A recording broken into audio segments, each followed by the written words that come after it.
ஹரிஷ் வீட்டை விட்டு போய் 3 நாளைக்கு மேல ஆச்சு. இன்னும் சரியா எந்த தகவலுமே இல்லை. நைட்டு கூட வீட்டுக்கு வரமாட்டேன்னு மட்டும்தான் மெசேஜ் அனுப்பியிருக்கான். எல்லாம் இந்த அம்மாவால் வந்தது. இவங்க கடைசி வரைக்கும் எங்களை நிம்மதியாக வாழ விடவே மாட்டாங்க போல. என்னதான் இருந்தாலும் பெத்த அம்மாவாச்சேன்னு நானும் பொறுமையாக இருந்தா, இவங்க வரும்போதெல்லாம் எனக்கும் ஹரிஷுக்கு இடையில ஏதாவது ஒரு பிரச்சனையை உருவாக்கிட்டு தான் போகிறாங்க. இப்போ எப்படியாவது ஹரிஷை சமாதானப்படுத்தி வீட்டுக்கு வர வைக்கணும். அதுக்கு என்ன பண்ணலாம் என்று யோசித்தவள் தன் ஃபோனை எடுத்து ஹரிஷுக்கு அழைத்தாள். ரிங் போய்கொண்டிருந்ததே தவிர அவன் எடுக்கவே இல்லை. சந்தனாவின் கவலை அதிகமாக. அப்போது திடீரென வீட்டின் காலிங் பெல் அடிக்கும் சத்தம் கேட்டது. இப்போதெல்லாம் திலகாவை பார்த்தாலே அவளுக்கு பயத்துடன் சேர்த்து ஒரு மாதிரி கோபம்தான் வருகிறது. எப்போது பார்த்தாலும் பணம் பணம் என்று அவர் தொல்லை செய்வதை நினைக்கும் போது சந்தனாவிற்கு எரிச்சலாக வந்தது. இதற்கு ஒரு முடிவே வராதா என்று யோசித்தவள் கூடிய சீக்கிரமே தான் அதற்கு ஒரு முடிவு கட்டியாக வேண்டும் என்று நினைத்து கொண்டாள். அப்போது மீண்டும் காலிங் பெல் அடிக்க வேறு வழியில்லாமல் சென்று கதவை திறந்த சந்தனா அங்கு நின்றவனை பார்த்ததும் கதறியபடி ஓடிச் சென்று இறுக்கமாக அணைத்து கொண்டாள். என்னாச்சு பேபி, ஏன் இப்படி அழுகிற? கதவுக்கு வெளியே நின்று கொண்டிருந்த ஹரிஷ் அவளை அணைத்தபடி உள்ளே அழைத்து வந்தான். இல்ல, நீ மொத்தமா என்னை விட்டுட்டு போயிட்டியோன்னு பயந்துட்டேன் என்று அவள் நிறுத்தாமல் அழ.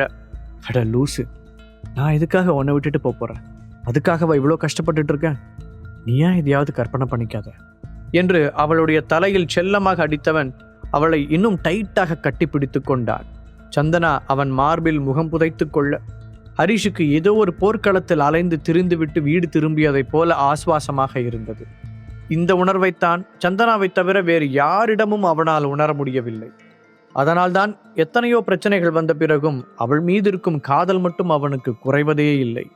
அவன் மனதை படித்தவள் போல, சாரி ஹரி, என்னாலதான் உனக்கு எப்ப பார்த்தாலும் பிரச்சனை. என் அம்மா சும்மா இருந்திருந்தா அன்னைக்கு நீ கோவப்பட்டு வீட்டை விட்டு போயிருக்க மாட்டல. அதுக்கப்புறம் நீ வீட்டுக்கே வராததை பார்த்து நான் ரொம்ப பயந்துட்டேன் என்று அவள் தேம்பிக் கொண்டே சொல்ல அவள் கண்களை துடைத்து கன்னத்தில் முத்தமிட்ட ஹரிஷ், யாரோ ஒருத்தர் இனிமே எதுக்காகவும் பயப்பட மாட்டேன், அழமாட்டேன், தன்னோட ஹஸ்பண்டுக்கு ஏற்ற மாதிரி தைரியமா இருப்பேன்னு சொன்னாங்க. அவங்களை இங்க காணுமே, நீ பாத்தியா பேபி என கிண்டலாக கேட்டான். எனக்கு மட்டும் என்ன ஆசையா இப்படி இருக்கணும்னு? நீ பக்கத்தில் இருக்கும்போது நான் ரொம்ப தைரியமா தான் இருக்கேன். ஆனா இந்த அம்மா தான் வீட்டுக்கு வந்து ஏதாவது பிரச்சனை பண்ணி வச்சுட்டு போயிடுறாங்க. அதுக்கப்புறம் என் நிம்மதி மொத்தமா காணாம போயிடுது. சந்தனா சொல்ல அங்கிருந்த சோஃபாவில் உட்கார்ந்த ஹரிஷ் அவளுடைய தலைமுடியை கோதி தன்னுடைய மடியில் படுக்க வைத்து கொண்டான். சந்தனா, நான் சொல்றத கொஞ்சம் பொறுமையா கேட்கிறியா?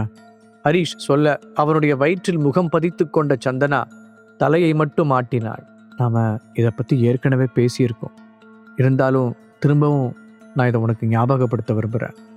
நான் முன்னாடி எதுவுமே செய்யாம சும்மா இருந்தப்போ நீ தான் என்னை பார்த்துக்கிட்ட.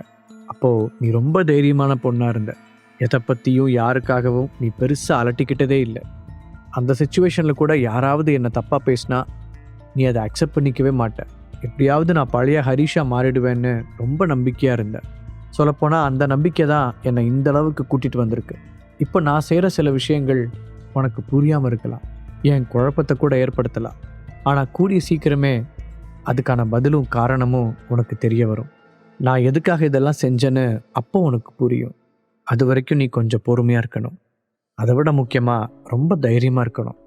ஹரிஷ் நீளமாக சொல்லி முடிக்க சந்தனா மெதுவாக எழுந்து உட்கார்ந்து அவனுடைய முகத்தையே பார்த்தாள்.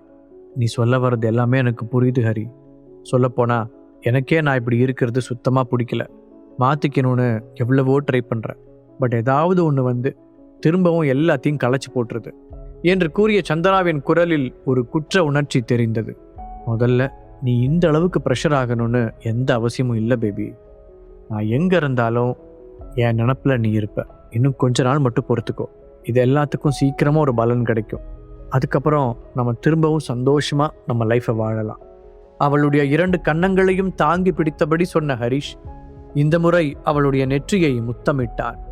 அப்படியே அவனுடைய தோளில் சாய்ந்த சந்தனா கொஞ்ச நேரம் எதை பற்றியும் யோசிக்காமல் அமைதியாக இருந்தாள். திடீரென நினைவு வந்தவளாக, ஆமா ஹரி, அந்த அக்ஷரா மேட்டர் என்னாச்சு? அவளோட கல்யாணத்தை தடுத்து நிறுத்தி கூட்டிட்டு வந்துட்டியா என சந்தனா கேட்க ஹரிஷ் உதட்டை கடித்து கொண்டான்.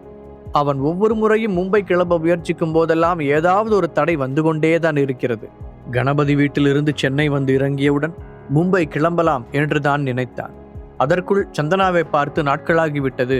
அது மட்டுமின்றி அவளும் பயந்து போய்தான் இருப்பாள் என்று நினைத்தவன் அவளை பார்த்துவிட்டு போகலாம் என்று நேராக இங்கே வந்து விட்டார். இனிதான் மும்பை கிளம்பி செல்ல வேண்டும். அதற்கு முன் இன்னும் சில வேலைகள் வேறு பாக்கி இருக்கிறது. ஒரு பெரும் மூச்சு விட்ட ஹரிஷ், இனிமேதான் போகணும் பேபி. இதுக்கு மேலே அதை பற்றி எதுவும் கேட்காத. இப்போதைக்கு அதை பற்றி எக்ஸ்பிளைன் பண்ணுற நிலைமையில நான் இல்லை. ஆல்ரெடி நான் ரொம்ப டயர்டாக இருக்கேன். ப்ளீஸ் கொஞ்ச நேரம் உன் மடியில் படுத்துக்கவா. ஹரிஷ் கேட்க, இதெல்லாம் கேட்கணுமா ஹரி என்றவள் அவனை தன்னுடைய மடியில் படுக்க வைத்து தலையை கோதிவிட்டாள். அப்படியே அந்த சோஃபாவில் சுருண்டு படுத்த ஹரிஷ் சில நிமிடங்களிலேயே உறங்கிவிட்டான். எப்போதும் எதையோ தேடிக்கொண்டிருக்கும் பசித்த புலியின் கண்களோடு திரிபவன் அவளுடைய மடியில் சுருண்டு உறங்கும் போது அப்படியே குழந்தை போல இருந்தான். ஹரி, உனக்கு நான் எப்படின்னு எனக்கு தெரியல. ஆனா என்னோட பலம் பலவீனம் எல்லாமே நீதான். நீ வேலைக்கு போகலைனாலும் எந்த விதத்திலையும் நீ கஷ்டப்படக்கூடாதுன்னு சொல்லி தான் நான் வேலைக்கு போனேன். அப்புறம் அப்படியே பிஸ்னஸ் ஆரம்பித்து நல்ல நிலைமைக்கு வந்தேன். ஆனால் ஏதோ ஒரு சுச்சுவேஷனில் எல்லாமே களைச்சி போட்ட குருவிக்கூடு மாதிரி ஆயிடுச்சு. எந்த பாயிண்டில் என்னோட சுயத்தை நான் தவற விட்டேன்னு எனக்கே புரியல. வரிசையாக எல்லாம் தப்பாக நடக்கவும் நான் ரொம்ப பலவீனமாயிட்டேன். அதுக்கப்புறம் நீ செய்கிற சில விஷயங்கள் என்னால் புரிஞ்சிக்க முடியாத அளவுக்கு ரொம்ப புதிராக இருக்குது. அதுவும் சேர்ந்து என்னை ரொம்பவே குழப்புது. நான் என்ன பண்ணுறதுன்னு எனக்கே தெரியல. அதுதான் இத்தனை பிரச்சனைகளுக்கும் காரணம். ஒன்றை புரிஞ்சுக்கணுன்னா நான் முதல்ல என்ன ஸ்ட்ராங் பண்ணிக்கணும். நாளையிலிருந்து நான் திரும்பவும் வேலைக்கு போக ஸ்டார்ட் பண்ண போகிறேன். நிச்சயம் இந்த தடவை நான் இதை பாதியில் விடவே மாட்டேன்.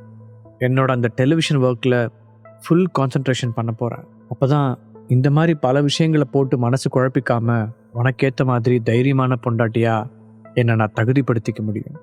நிஜமாவே நாளையிலிருந்து நீ ஒரு புது சந்தனாவை பார்ப்ப.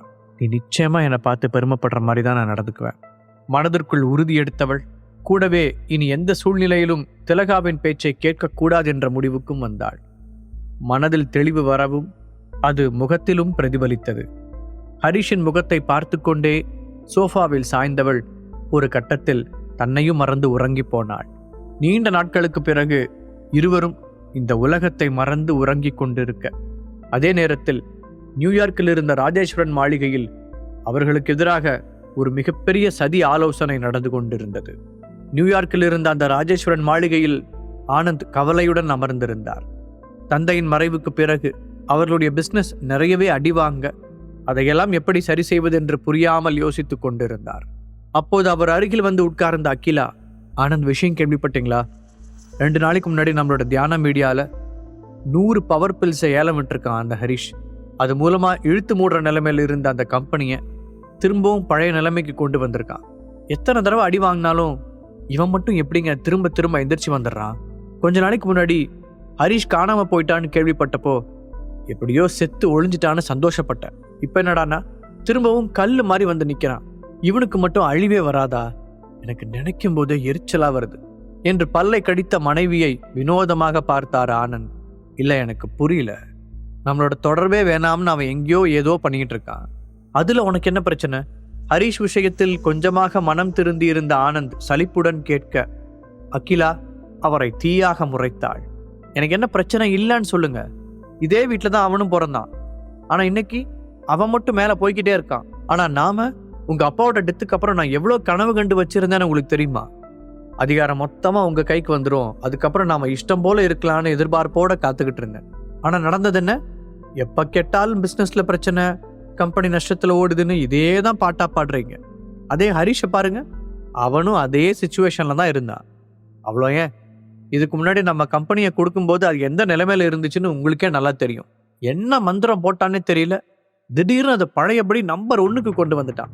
இப்போ அவனோட எதிரிகள் எல்லாம் சேர்ந்து தியான மீடியாவை அழிக்க பயங்கரமாக பிளான் எல்லாம் போட்டுட்டு ஏதேதோ செஞ்சு வச்சுருந்தாங்களாமா. ஆனால் அவன் திரும்ப வந்து ஒரே நாளில் எல்லாத்தையும் தரமட்டமாக்கி அவனோட கம்பெனியை தூக்கி நிப்பாட்டிட்டான். அந்த திறமை உங்களுக்கு இல்லைல்ல? முகத்தை சுளித்து கொண்டு அகிலா கேட்க ஆனந்துக்கு அவமானமாக இருந்தது. ஆமாம், சென்னையில் நடக்கிற இந்த விஷயமெல்லாம் நியூயார்க்கில் இருக்கிற உனக்கு எப்படி தெரியுது?